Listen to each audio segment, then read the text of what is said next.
तर सर्वांना श्री स्वामी समर्थ. तर छान अशी आता संध्याकाळी बाप्पांची आरती वगैरे झाली. बाप्पांना नैवेद्य म्हणून मी खजूर दाखवले होते आणि आरती वगैरे करून झाल्याच्या नंतर आता कितीही नाही म्हटलं तरी बाप्पांची उद्याची तयारी मात्र आपल्याला निरोपाची करावीच लागणार आहे.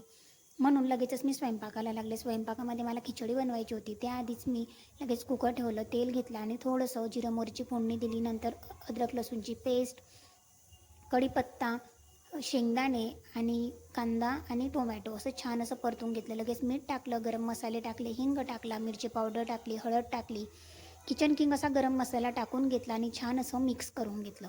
मिक्स करून झाल्याच्या नंतर लगेचच त्याच्यामध्ये हिरवीगार अशी कोथिंबीर गार्निश केली आणि लगेचच जे काही तांदूळ आणि डाळ मी भिजत टाकलेली होती ती डाळ आणि तांदूळसुद्धा त्याच्यामध्ये टाकून दिले.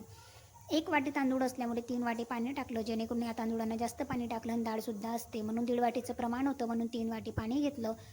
जास्तीचं पाणी घ्यायचं आहे थोडं, जेणेकरून ते शिजल्यावर व्यवस्थित होते आणि लगेचच कुकर बंद करून घेतला आणि 2 ते 3 शिट्या इथे करून घ्यायच्या होत्या.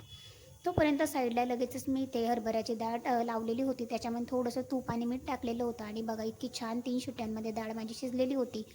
एवढा सारा गूळ काढून घेतला आणि आता गूळसुद्धा टाकला आणि पुरण बनवायला ठेवलं, कारण उद्या बाप्पांसाठी मला नैवेद्यामध्ये म्हणजे मोदक बनवायचे होते आणि पुरणाचे मोदक आहे, त्याच्यासाठीच आजच पुरणाची सुद्धा तयारी मला आता करून घ्यायची होती आणि ती सुद्धा तयारी माझी साईड बाय साईड सुरू आहे. जोपर्यंत खिचडी होईल तोपर्यंत ते छान असं पुरणसुद्धा माझं बनवून तयार होणार होतं.